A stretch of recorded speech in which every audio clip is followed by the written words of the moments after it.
मंत्रिपरिषद के मेरे साथी श्री प्रफुल्ल भाई पटेल,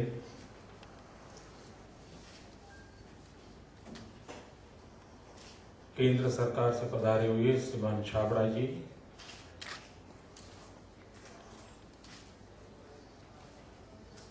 मंचस्थ सभी महानुभाव, देश के भिन्न भिन्न राज्यों से आए हुए सभी वरिष्ठ अधिकारी महोदय और सभी मेरे साथी मित्रों, इस कॉन्फ्रेंस के लिए पधारे हुए आप सबका गुजरात की धरती पर मैं स्वागत करता हूं।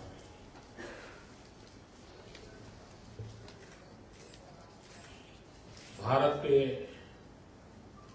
प्रथम गृह मंत्री सरदार पटेल की धरती पर आप आए हैं।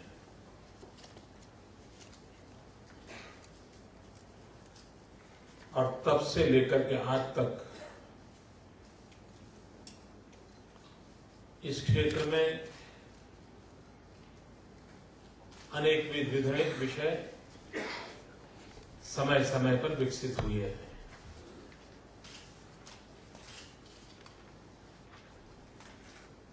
वक्त जैसे बदलता जाता है, व्यवस्थाएं भी विकसित होती जाती है। कोई एक जमाना ऐसा था कि गांव में एक डॉक्टर हो, सब दवाइयों का समाधान, सेवा उससे हो जाती थी। अब वक्त बदल गया, आंख का डॉक्टर अलग, कान का डॉक्टर अलग, पेट का डॉक्टर अलग, व्यवस्थाएं विकसित हो जाती हैं। उसी प्रकार से कोई एक जमाना ऐसा होगा कि गांव में एक पुलिस पटेल होगा, लॉ एंड ऑर्डर सिचुएशन संभल जाती थी। वक्त बदल गया, अनेक व्यवस्थाएं विकसित करनी पड़ी, अनेक डिपार्टमेंट नए बनते चले जा रहे हैं, अनेक फैकल्टी जाती चली जाएगी। और उसी दायरे में एक पुलिस की अनेक गतिविधियों का एक महत्वपूर्ण हिस्सा बना है पुलिस वेलफेयर, उसमें भी पुलिस हाउसिंग एक महत्वपूर्ण काम डिपार्टमेंट का बना है। और उसमें अगर मिल बैठ करके बातें होती हैं, अलग अलग राज्यों के एक्सपीरियंस शेयर होते हैं, कभी कभी फाइनेंस के कारण रुकावटें आती हैं, कभी कभी लीडरशिप के अभाव में भी रुकावट आती है, कभी स्ट्रेटेजी गलत हो जाती है, उसके कारण रुकावटें आती हैं।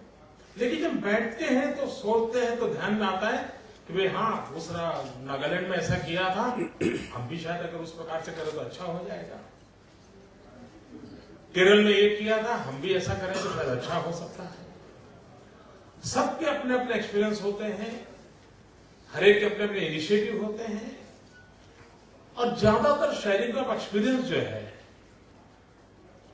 वो हमें निर्णय करने के लिए एक बहुत बड़ा विश्वास देता है, एक कॉन्फिडेंस लेवल बढ़ जाता है। हाँ यार, ये हो सकता है, ऐसे ही हो सकता है।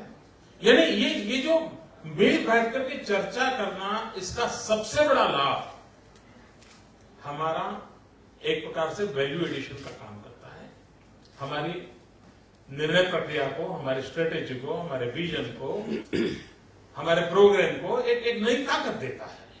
और उस अर्थ में भले ही ये पहली कॉन्फ्रेंस हुई हो, लेकिन इसके परिणाम बहुत लंबे रहेंगे, लंबे अरसे तक इसका प्रभाव रहेगा। और मुझे इस बात की खुशी है, जब हमारा स्वर्णिम जयंती वर्ष मना रहे थे तो हमारे होम डिपार्टमेंट के मित्र आए कि ऐसा कर सकते हैं क्या। अच्छा हुआ भारत सरकार के साथ जुड़ करके ये अवसर गुजरात की धरती पर मिला है। और दूसरा भी एक कारण है कि जिस विषय को लेकर के यहां कॉन्फ्रेंस हुई है, उस क्षेत्र में गुजरात ने कुल मिलाकर के पूरे देश का ध्यान आकर्षित किया है, ऐसा एक संतोषकारक काम किया है। अब अभी छाबड़ा जी बता रहे थे कि एक तो यूं ही पुलिस के लिए बजट कम होता है टोटल बजट में, और कम होता है उसमें भी कम हाउसिंग के लिए होता है, और एवरेज बताया 2.5%। शायद गुजरात के मित्रों को मालूम नहीं होगा, गुजरात में ये बजट 10% है, हाउसिंग का बजट 10%। अब देश की एवरेज कहां है और गुजरात कहां खड़ा है? और उसका मूल कारण है कि अगर हम लॉ एंड ऑर्डर की बातें करें, बाकी 50 चीजें करें, लेकिन जो हमारे हाथ पैर है, जिनके भरोसे हमें चलाना है, उनकी अगर मिनिमम रिक्वायरमेंट को हम प्रायोरिटी नहीं देंगे तो अनरेस्ट वगैरह छोटे, डिसिप्लिन फोर्स है, अपना बोझ उठा लेंगे। लेकिन मानवता की दृष्टि से भी, व्यवस्थाओं के विकास की दृष्टि से भी, और राज्य का काम सिर्फ यूनिफॉर्म वाले पुलिस को देखना है नहीं है, राज्य का काम उस पुलिस को ताकत देने वाले उसके परिवार की तरफ भी देखने का होता है। और इसलिए जब हाउसिंग की व्यवस्था को जब मैं देखता हूं तो मैं यूनिफॉर्म में खड़े हुए इस जवान को सिर्फ नहीं देखता, मैं उसके पीछे उसके पूरे परिवार को देखता हूं। उसके बच्चों की पढ़ाई की चिंता होती है, उनके स्वास्थ्य की चिंता होती है, और ये सारी व्यवस्थाओं के लिए एक रूफ ये पहला कदम होता है। मैं पिछले दिनों पुलिस के कोई वेलफेयर के इवेंट में जब भी गया हूं तो मैंने कुछ विषय रखे उनके सामने, और उस दिशा में गुजरात में प्रयास भी हुई। और हम चाहते हैं कि पुलिस हाउसिंग में जैसे टेक्नोलॉजी नहीं लाने की आवश्यकता है, अब तो टेक्नोलॉजी इस प्रकार से आ रही है कि बहुत तेजी से। अभी मैं मलेशिया में जो काम हुआ उसका एक अध्ययन कर रहा था, और वहां के उस लोगों के साथ मुझे चर्चा करने का अवसर मिला। वे एवरेज अगर 1000 मकान के बल्क का काम हो और शुरू करें तो उन्होंने जिस टेक्नोलॉजी को डेवलप किया है वो 1.5 दिन में एक मकान खड़ा कर देते हैं। 1.5 दिन में एक, ये स्पीड है इनकी। अब हम भी इस प्रकार की टेक्नोलॉजी को कैसे चेंज करें? उसी प्रकार से बड़े शहरों में ज्यादा रिक्वायरमेंट होती है, और बड़े शहर में जमीन सबसे बड़ा संकट होती है।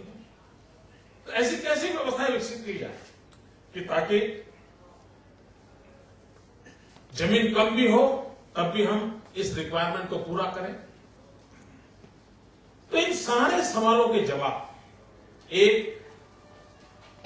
इंटीग्रेटेड कोऑर्डिनेटेड एफर्ट्स होते हैं, तब जाकर के हम जवाब खोज पाते हैं, और उस दिशा में प्रयास करना चाहिए।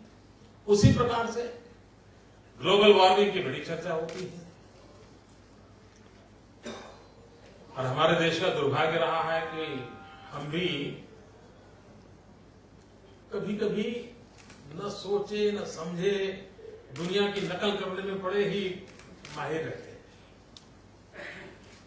अब यूरोप के लोग मकान बनाते हैं, उनको शीशे लगाने पड़ते हैं, क्योंकि बड़ी मुश्किल से महीने में 1 आध दिन सूरज निकलेगा। एक खबर आती है कि भाई फलानी तारीख को सूरज निकलने की संभावना है, तो घर के किसी भी कोने से सूरज का प्रकाश घर में आ जाए, इसके लिए वो बड़े लालायित रहते हैं।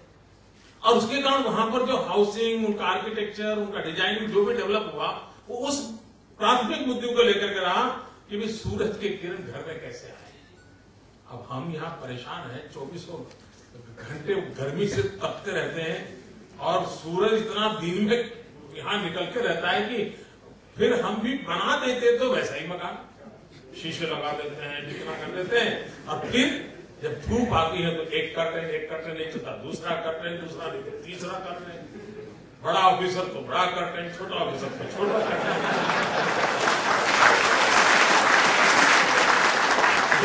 इसके ज्यादा आगे। अब ये चीजों को बदल नहीं सकते क्या कि भाई हमारा एनवायरमेंट अलग है, हमारा वेदर कंडीशन अलग है, हमें किस प्रकार के आर्किटेक्चर की जरूरत है। और इसलिए इन सारे विषयों पर हमने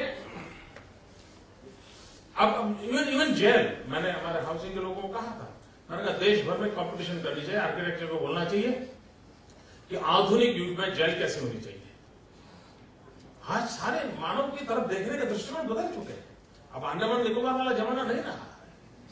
तो अगर वो हमें बदलना है तो हम कंपटीशन करें, देश भर के आर्किटेक्चर को इनवाइट करें कि भाई बताइए जेल के मॉडल क्या होने चाहिए, किस प्रकार का डिजाइनिंग होना चाहिए, और फिर जो नया कंस्ट्रक्शन करें उस दिशा में करें। कम से कम उसको शुद्ध हवा, प्रकाश, उसकी जिंदगी के साथ जुड़ी हुई चीजें हैं, उसको कैसे मिले।